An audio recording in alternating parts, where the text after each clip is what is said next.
I'm going to be doing a highly requested sort of video of my digital cockpit. In the first video I did do on this channel, it got 11,000 views, what's insane. It's got like 400 likes, what's also insane. And then it had, I think, 84 comments at this moment of recording. About 40 of them comments was actually about the digital clocks. If you want to see that video, I'll leave the pop-up link in I think the top right corner. If you did watch that video, I did do a very brief description of the digital clocks, whereas today I'm going to be doing a POV drive with the clocks in them to see what you guys think about them. So without further ado, I'm going to go and put some fuel in because it's the story of my life with this car, and then I'm going to go and get onto the clocks. So with the clocks, they am completely digital now. They're not the old needle, the old style I always call them now.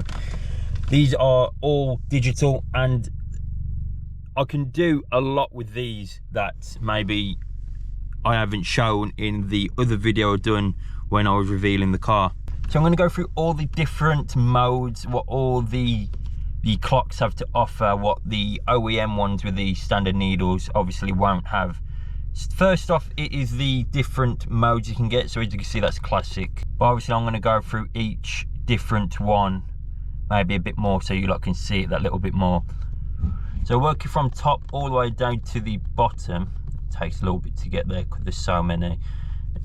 We're going to start with classic. Classic is just very bog standard. This is what comes factory on the VWs. So it's somewhat similar as the normal analog clock, but all just obviously all digital. It has your consumption rate in the middle, what you can change. I'll show you that quickly. So we got oil temperature, which is running at 82 degrees, but on the Sciroccos you do have an oil gauge. So oil temp on your clocks is pointless really if you have a gauge. However, that tells you the exact one, where this is still needled. So you just have to kind of work it out between 50 and 100 at the moment. What's 83 as it's saying on here. We got the speed alarm. I don't know what that does. I think if you can set it, yeah, it will beep it. Yeah, so if you're sitting at 30, if you're on a 30-mile-an-hour road and you go past 30 mile an hour, that will flag and start beeping at you. I haven't tested that one out yet, to be fair. So second on the list is obviously your speed. This is actually accurate because on my old clocks, my uncle has a Sciirocco as well. His Sciirocco in the middle, it told you the speed in miles per hour, whereas mine didn't. It used to, if you know about VWs, it has that little infotainment thing there, and it just says it in kilometers at the bottom. What was kind of annoying because I live in England and we measure the road speeds in miles per hour, not kilometers an hour. The one above that is refuel quantity. So instead, this basically tells me how many litres I've got left in the tank and how much I need to put in. So 24 litres, I could put 24 more litres in to make it a full tank, and remaining is 34 litres. I'll explain to you in a minute why that's quite important, because basically, I'll explain to you now why that's actually quite handy for me at the moment, because the fuel gauge is slightly wrong. It's very so little wrong. It's the needle's right, but what it's telling me how many miles I've got left is wrong. I'll see if I could show you quickly. I think I need to show you on the different mode of the clock, because also the consumption rate's wrong. It's saying I'm doing 8.1 to the gallon. I've went on about this before in my other video, and it is completely wrong. For this car to do 8.1 to the gallon, you've either got to be seriously pretending you're Colin McRae on the back roads, or you've got to drive in first for miles. This car is actually fairly good on fuel. I know I said at the beginning in the intro that I spend a lot of time at the station. That's because I do a lot of miles in this car, so it makes sense. They're not miles of, I don't go to the petrol station, put 40 quid in, and then I'm back after doing 20 miles in it or some stupidness. You know, I've done about 200 miles on that £40, so it's like 20p a litre or something, or 20p a mile, sorry. Looking through some other sections, we've got driving range, 124 miles, elect consumption. I don't know what this means because it just says nothing, and I've tried driving with it and it just won't move, so I'm not 1,000,000% sure on that. Travel time, that's wrong. You're saying, well, that's right, being driven 55 minutes. To get to the petrol station and to where I am now, it's about a 10-mile trip. It took me almost an hour to get here because the amount of traffic on a Saturday, it's ridiculous. So since refueling, it hasn't clocked it, but since the start, I've done 8 miles. And then, so it's like, I'd say it's 2 miles to the petrol station. And then the trip, I always reset my trip after I refill. So I always know how much fuel I get on a tank. I know for a fact if this car's full up on fuel and I go on the motorway, it'll do over 400 miles on a full tank. So that's how I kind of know that it's lying to me. It's the only bad thing about the clock. It's the only thing I can fault. Everything else is perfect, the way it looks, the way it works, the way everything's been transferred over. Obviously I'm going to show you a little bit more of it in just one moment. So you got average speed 28 miles an hour, your trip, obviously your refuel quantity, your speed, your oil temp, your consumption rate, what I kind of have to drive and see exactly how much it's doing. It's doing about 38 around the streets, but for the most part I keep it on speed. So I explained that these are just the normal and the normal digital clocks. As you can see, I've got my cruise control in the bottom right, my stop start not working, where I am facing, so I'm facing down south at the moment. The outside temperature, that's 6.5 degrees. Park, because my handbrake's on, and then that because no feet I'm on the pedal. We will flick over to sports mode and have a look at the RS3 display. This is slightly different with the fuel gauges in the bottom right, the water temperature in the bottom left, but then we also have our fuel gauge at the top left. Again, park kind of overlaps the cluster sort of thing. You can't really tell unless if you look really close at it, so it's not that bad really. Again, we've got all our temperature, time, all that stuff in the top right, but this is quite nice. If I can, I don't think, if I rev it, you can see that's coming up there. That's like to change really. It doesn't redline at 6K either, it redlines at 8K, so it is slightly a little bit off. But you've got to remember that this is an aftermarket digital display. It's not a genuine VW display, so I've got to give it some leeway here and there. I will go through every single one of them. Obviously we've got Sports Rainbow. I think this is on the either the RS7s or the Q7s. It's on one of the bigger range Audis. Again, if I rev it, so it's telling me to shift there, and then yellow's there. As you can see as well, if I show you quickly, if I go back to sports, the red line's at just over 6 grand. If I go to Sports Rainbow, what this one's called, it's at just under 7 grand. So that kind of proves that it's somewhat right, but some of them you have to play around with it yourself really to see which one your favorite one is. We got Sports Race, and them two and down together. Another thing as well is that you can actually change this. I've set it so I have a black Sciroccos showing, and if I turn the car off, I'll quickly show you this one. The black Sciroccos drives in. This is obviously what it looks like with just the ignition on. You got your battery light, you got your EPC light, you got your engine light, and the parking brake light because the handbrake's on. Moving on to digital. Digital is pretty boring for me, to be fair. I'm not a massive fan of digital. It's very bland, but this one tells me my oil temperature there, my miles per hour, my gear I'm in, obviously I'm in park now, and then my miles per gallon there, and then obviously all that stuff on top, your speedo there. And then for some reason it's got a picture of the car. Enough of digital, because that's pretty bland and boring really. But if we go over to gear and speed, this is a bit better of the classic one.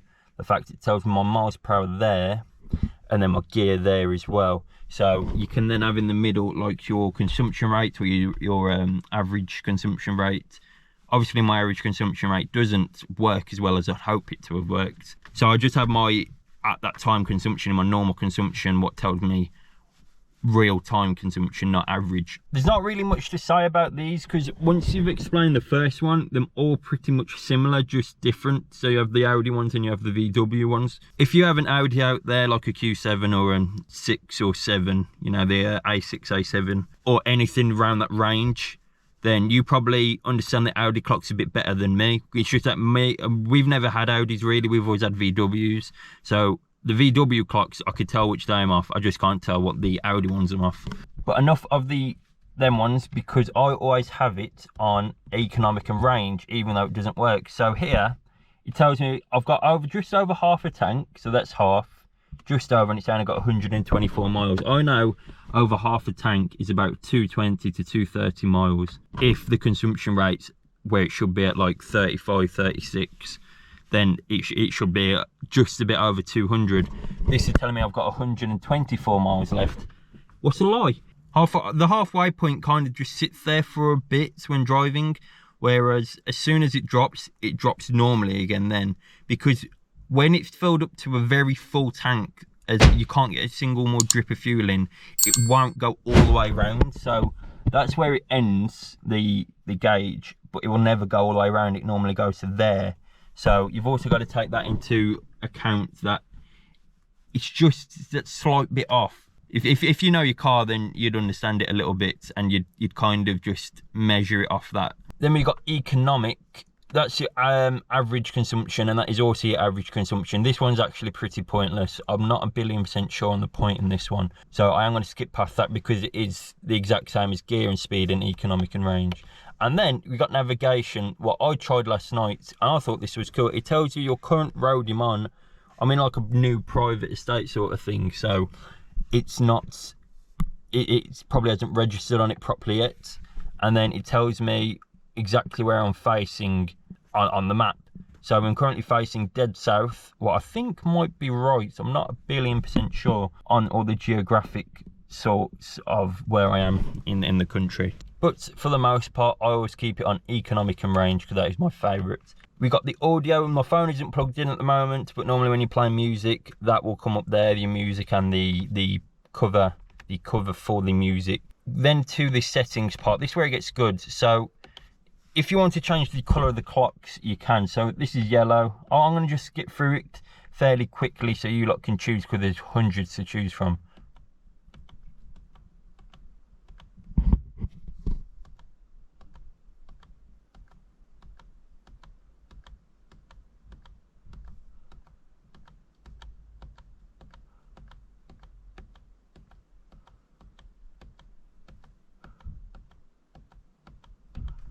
But I always have it on red because the red lines up with all the other buttons on the car, so it all looks pretty nice. But I think it's pretty sick that you can change the colours of the clocks.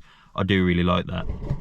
Dashboard type, this said sports, but I don't know if you change it to normal.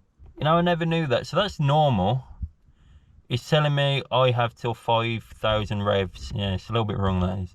And then sport, changed it to that. That's way nicer. Set time, everyone knows what that means. Version info, that's if there's updates. And brightness, you can turn up the brightness a little bit. So at night time it's darker, and then at daytime it's brighter. So that's pretty. You could change it to what you want, obviously. If you want it to be really bright at night time, I don't know why you would, because it would give you a headache. You can, but obviously 90% of cars, obviously the light comes on so you can see, but it's still a little bit dull, if that makes any sense. You obviously all understand if you have a car and drive and you've driven at night. You'll all understand. Pointer style. Here we go. So you can actually change the needles as well. So if you change the back of the clocks, you can change the needle colour as well. Well, I think it's pretty nice, but obviously having it all one colour is probably the best thing to do. Car colour. This is where it gets quite cool.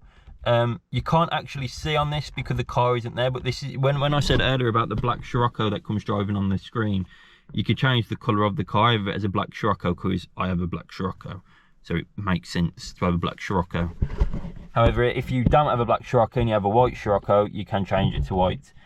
The place I work is in the West Midlands, so if you're from the West Midlands, if you leave a comment or hit me up on Instagram, my Instagram's in the description. We actually do fit these clocks. We do actually also fit these steering wheels as well. They're not cheap, unfortunately. Anything modification wise, especially electronics, isn't cheap, but if it is something you're interested about doing, we fit them at the place I work. I did fit this myself. You take this off, 2 screws, take the old ones out, you cross over the MFD and the motherboard in from your old clocks into your new clocks, you plug it all back in, and it works. It's a lot easier said than done, to be honest. It was a bit tricky. It also has a race mode, so it tells me my speed, my distance and my acceleration. Always pretty cool, but again the Sciroccos has its own stopwatch built in and your turbo pressure gauge right there. And then if you connect your phone, I can't do it now, but if you have like an Apple TV, how you can mirror your phone, that's all this is. You mirror your phone to that and have your maps on.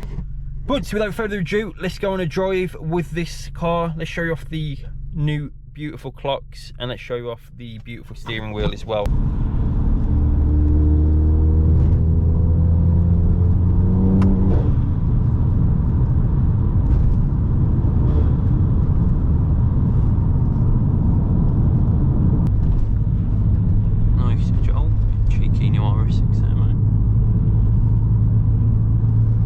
That was pretty nice.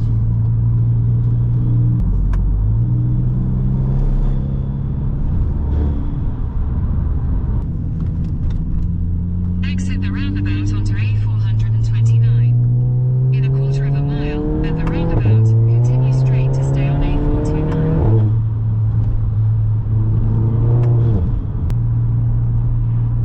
Oh, an M2. Nice. Everyone knows an M2, really.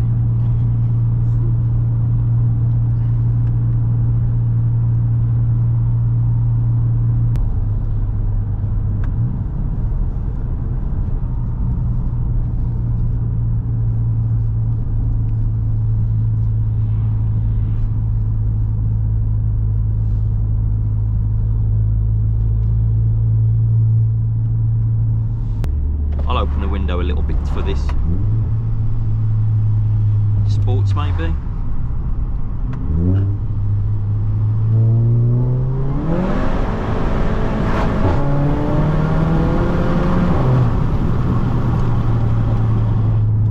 Wow.